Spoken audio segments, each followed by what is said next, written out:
देखिए, डिजिटल युग में हम सब भी देखते ही हैं और मैं अपडेटेड रहता हूं। तो मुझे ये देखकर जैसे मोनालिसा और हर्षा रिछारिया और आईआईटी बाबा, मुझे लगता है ये नए लोग हैं जो अभी रातों रात, अगर मैं कहूं तो सुपरस्टार बने हैं, जिनको लोगों ने देखा है, लाखों करोड़ लोगों ने।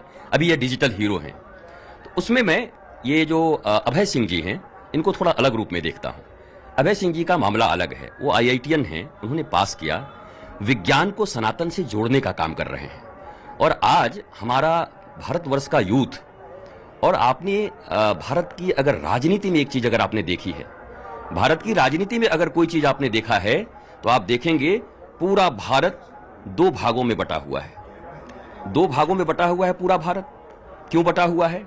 एक वो हैं जो कहते हैं हम विज्ञान को मानते हैं, एक वो कहते हैं हम धर्म को मानते हैं। विज्ञान वाले कहते हैं धर्म ढकोसला है, अध्यात्म ढकोसला है, सब ढोंगी पाखंडी हैं। ये इनको बोले रॉकेट का इजाद करें, ये करो, पढ़ने लिखने के लिए बोलो। पर आज एक आईआईटी से पढ़ के एक आदमी आया है और आ करके वो मेटाफिजिक्स की बात कर रहा है, वो क्वांटम फिजिक्स की बात कर रहे हैं। और वो व्यक्ति आए हैं तो रिलेट कर रहे हैं कि शिव तत्व शून्य है, हमारी सनातन की बातों को ही कह रहे हैं। और वो कोई आज से नहीं कर रहे हैं। अगर आपने देखा होगा, अगर रिसर्च किया होगा, तो बहुत पहले से इसकी खोज कर रहे हैं। जंगलों में बैठना, ध्यान करना, सनातन के विषय में बातें करना, तो ये थोड़े अलग हैं। और एक युवा आज विज्ञान को धर्म से रिलेट कर रहे हैं और बड़ी मस्ती के साथ कर रहे हैं। तो मुझे उनकी बेफिक्री और उनका अल्हड़पन, और मैं कहूं परमहंस की जैसा जो व्यवहार है, कहीं बैठे कहीं खाए, आई अप्रिशिएट इट। हो सकता है मेरी निंदा हो जाए, लेकिन सनातन तो यही है कि जो सत्य को प्रकाशित कर रहा है और उनको भी प्रकाशित होना चाहिए। दूसरी बात ये रही, लोग कहते हैं ज्यादा इन पर ध्यान नहीं देना चाहिए, कुंभ भटक जाएगा। मैं कह रहा हूं जो लोग बोल रहे हैं वो भी तो रील से ही वायरल हुए हैं, वो भी तो मीडिया की ही देन है। आज मीडिया ही ने तो सबको सामने लाया है। का स्नान का पुण्य, इसमें अभी जो प्रथम शाही, अब तो नाम बदला गया, जो स्नान हुआ, और ये मौनी अमावस्या, ये सबसे महत्वपूर्ण स्नान है अमृत काल की दृष्टि से। ये अमृत स्नान और पूरा का पूरा महत्व आप समझिए, कुंभ का पूरा महत्व समझिए। आपने कई बार सुना होगा, भारत के ऋषि मनीषी विद्वान लगातार बोले जा रहे हैं और प्रायः सब लोग समझ गए हैं कि यह केवल एक रिचुअल्स नहीं है, बल्कि जितने प्लैनेट्स हैं पृथ्वी के साथ जुड़े हुए, वो सूर्य हो, बृहस्पति हो, वो जो उल्का पिंड गिर रहे हैं, बृहस्पति उसको सोख लेता है, कितने अक्षांश और देशांतर पर जब ये उठ रहे हैं, कैसे ये दक्षिणायन से उत्तरायण की तरफ सूर्य जा रहा है, और क्या क्या चंद्रमा, पानी, मन, इन सब का प्रभाव कैसा है। यहां पर भी 3 बजे सुबह उठ करके उस अमृत स्नान को करना। हमारे शरीर में 70% जल है और हमारे दिमाग में तो 90% जल है। ब्रेन तो 90% जल से बना हुआ है। तो आपने सुना होगा कि जब पूर्णिमा के चंद्रमा के दिन समुद्र में उफान आती है, उसका संबंध है उससे। तो क्या इस ब्रेन के जल से उसका कोई संबंध नहीं होगा? क्या इस शरीर के जल से नहीं होगा? तो बहुत सारी चीजें हैं, साइंस को रिवील करना होगा, आपको जानना होगा।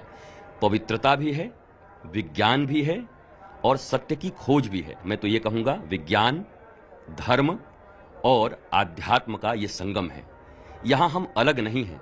और अब इस डिजिटल युग में विज्ञान धर्म के साथ इतना जुड़ रहा है कि अब लोग समझ पा रहे हैं कि जिसको हम ढोंग कहते थे, वास्तव में वो जीवन जीने की। लेकिन बात सारे पर अगर धर्म नाचे तो सब कुछ उल्टा पुल्टा हो जाएगा, बिगड़ जाएगा सब। पर धर्म के इशारे पर अगर राजनीति नाचे तो सारी जनता सुखी रहेगी और मनुष्यता उत्थान की ओर जाएगा, सनातन का उत्थान होगा। राजनीति धर्म को कंट्रोल न करे, धर्म युक्त राजनीति हो, धर्म समन्वित राजनीति हो। धर्म का अर्थ होता है आप सत्य धारण कर रहे हैं, आप प्रेम धारण कर रहे हैं, आपके भीतर में शांति, प्रेम और आनंद की भूख है।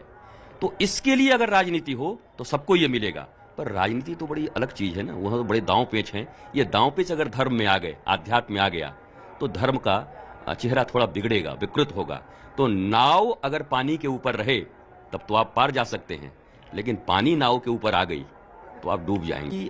उत्तर प्रदेश को 10 वर्ष अब होने जा रहे हैं, हो ही जाएंगे 2 वर्ष में, चला रहे हैं और अच्छे से चला रहे हैं। पहले कहा जाता था कि एक संत महंत क्या मंदिर में घंटा बजाने वाली है, क्या करेंगे। पर यह 8वां साल होने जा रहा है और कुशल प्रशासक के रूप में, और देश में नहीं विदेशों में लोहा मनवा लिया है। देखिए, मैं उनका समर्थक इसलिए हूं, आप मुझे किसी पार्टी से नहीं जोड़ सकते, परंतु एक संत एक अच्छे प्रशासक हो सकते हैं, ये हम सब संतों के लिए गौरव का विषय है। एक महंत उन्होंने इतना अच्छा चलाया है। उत्तर प्रदेश कितना बड़ा है, अमेरिका बहुत बड़ा है, उत्तर प्रदेश उतना ही बड़ा है और जनसंख्या भी करीब उतना है। मुझे लगता है कि बांटने की जरूरत नहीं है, कुशल प्रशासन की जरूरत है, स्वच्छ राजनीति की जरूरत है, विकास की नीति होनी चाहिए और वो बेस आध्यात्म होना चाहिए। आध्यात्म के बेस पर जब कोई व्यक्ति विकास की बात करता है तो वो केवल बाह्य विकास की बात नहीं करता, बल्कि अंतर मन के भी विकास की बात करता है। अंतर भी शांति और बाहर भी शांति, यह आध्यात्म और विकास के समायोजन से ही हो सकता है। मैं योगी आदित्यनाथ जी के इस बयान का समर्थन। देखिए, मनुष्य पहले मनुष्य है, बाद में वो स्टार है, क्रिकेटर है और राजनीतिज्ञ है, कुछ भी है, रिपोर्टर हैं, हम जर्नलिज्म में हैं, हम साधु हैं, बाद में हैं। पहले हम मनुष्य के रूप में इस पृथ्वी पर आए हैं। तो एक मनुष्य के रूप में सत्य से परिचय करना, आध्यात्मिक जीवन जीना या आध्यात्म में प्रवेश करने का अधिकार सबका है। तो वो जो एक्ट्रेस हैं, उन्होंने कहा कि मैं बहुत समय से साधना कर रही हूं और वो अब सनातन में आकर साध्वी का जीवन जीना चाहती हैं, सन्यासिनी का जीवन जीना चाहती हैं। हमारे यहाँ रत्नाकर जी भी वाल्मीकि बने। आपने देखा होगा कि कभी लोगों के गर्दन काट देने वाले और उंगलियों की माला पहनने वाले उंगली माल को भी भगवान बुद्ध ने 1 सेकंड में बदल दिया था। मैं तो ठहर गया, तू कब ठहरेगा। मुझे लगता है किसी भी क्षण मनुष्य का मन परिवर्तित हो सकता है, इसलिए इस पर इनके विरोध में भी कोई टीका टिप्पणी नहीं की जानी चाहिए। अवसर देना चाहिए, देखना चाहिए। और भविष्य तो न मैं जानता हूं, ना आप जानते हैं। मैं आज आपके साथ इंटरव्यू कर रहा हूं, कल पता नहीं मैं कैसा बिगड़ जाऊं। तो भविष्य तो किसी का कोई जानता नहीं है। आज अगर उन्होंने एक अच्छा निर्णय लिया है तो मैं कह सकता हूं इस महाकुंभ से कि मैं तो चाहूंगा कि इस दुनिया का हर एक व्यक्ति, श्रीमद् भागवत की आप कथा सुनेंगे हमारे शास्त्रों में, पिंगला नाम की एक वेश्या ने दत्तात्रेय जी के साथ, गुरु दत्तात्रेय के साथ एक आत्मबोध प्राप्त कर लिया। वो उनमें मिल गई, उनको भी अवसर मिला। तो यहां तो हर किसी को अवसर है, आप किसी भी क्षेत्र में हो। आध्यात्मिक होना आपका नेसेसरी विषय है और बाकी जो कुछ रोटी कपड़ा मकान के लिए आप करते हैं ये कंपलसरी नहीं है, ये ऐच्छिक विषय है। आप चाहें तो कहते हैं ना कि भाई मैं इंग्लिश नहीं पढ़ूंगा, हिंदी पढ़ूंगा, ये पढ़ूंगा, पर ऑनर्स क्या है? वो आध्यात्म है। ऑनर्स क्या है? वो सत्य है। ऑनर्स क्या है? वो धर्म है। ऑनर्स क्या है? आनंद, प्रेम और शांति है। तो इसको प्राप्त करने का सबको अधिकार है और मैं स्वागत करता हूं। देखिए, आप जैसे जैसे आपके देश की जनसंख्या बढ़ती है, लोग आने वाले बढ़ते हैं, हर चीज बड़ा होता जाता है। जनसंख्या बढ़ रही है, पिछले कुंभ से काफी ज्यादा लोग आए हैं, व्यवस्थाएं उससे काफी अच्छी हुई हैं। लोग कहते हैं कुंभ में काफी पैसा लगा दिया, मुझे लगता है कम लगाया है। जिस जगह से आपको अमृत मिलना हो, जिस जगह से आपको आध्यात्म मिलना हो, आप धन कितना भी कमा रहे हैं पर आप आनंद नहीं प्राप्त कर पा रहे हैं। आप किसी भी पद पे बैठ जा रहे हैं पर आप शांत चित्त नहीं है, दत्त चित्त नहीं है। आप राजनीति के किसी भी पद पर बैठ जा रहे हो पर आपके अंदर भी विचलन है और इस विचलन को समाप्त करने का एकमात्र तरीका आध्यात्म है। आध्यात्म विज्ञान सम्मत है। मैं बार बार कह रहा हूं, मैं भारत के युवाओं को कह रहा हूं, आध्यात्म विज्ञान सम्मत है। आप भी अगर पढ़े लिखे हो तो आध्यात्म के, आज जर्मनी में 14 विश्वविद्यालयों में संस्कृत कंपलसरी कर दिया गया, वेद पढ़ाए जा रहे हैं। तो वो दिन भी नजदीक है अनुपम जी कि लोग जर्मनी से संस्कृत पढ़ करके आएंगे। मैंने जर्मन रिटर्न संस्कृत मैंने पढ़ा हुआ है, क्योंकि जब तक आप विदेशों से पढ़ करके ना आओ, यहाँ के लोग कुछ के संस्कृत हमारी, हम संस्कृत के जनक, और जर्मनी कंपलसरी कर रहा है। मैं तो कहूंगा हमें भी कर देना चाहिए। और जर्मनी वर्ल्ड का नंबर 2 इकोनॉमी है और जर्मनी टेक्नोलॉजी के मामले में सबसे सुपर है। अर्थात हमारे ही वेदों में, हमारे ही संस्कृत में जो टेक्नोलॉजी छिपी हुई थी, उस टेक्नोलॉजी को डिकोड कर रहे हैं वो अपने महाविद्यालयों में पढ़ा करके। भारत को भी इस महाकुंभ से संतों को एक आवाज ये भी उठानी चाहिए कि संस्कृत एक ऐसी भाषा है जिसको आपने सेना में कभी सुना है? Hello, alpha alpha, gamma gamma, beta beta, अब उनका सब सेट है। टमाटर, वो सब सेट है।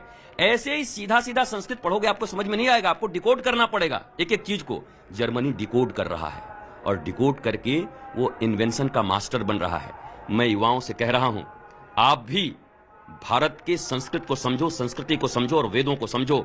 और अगर शोध करने की व्यवस्था यहां पर उपस्थित हो जाए, शायद इसीलिए सनातन विश्वविद्यालय में बनाने जा रहा हूं कि जो वर्ल्ड के कैम्ब्रिज, हार्वर्ड और ऑक्सफोर्ड जैसे विश्वविद्यालयों को मात देगा। हमारे यहां सिर्फ डिग्रियां बांटी जाती हैं, लेकिन हमारे यहां शोध का स्थान नहीं है। 200 देश के लोग शोध करने यहां पर आएंगे।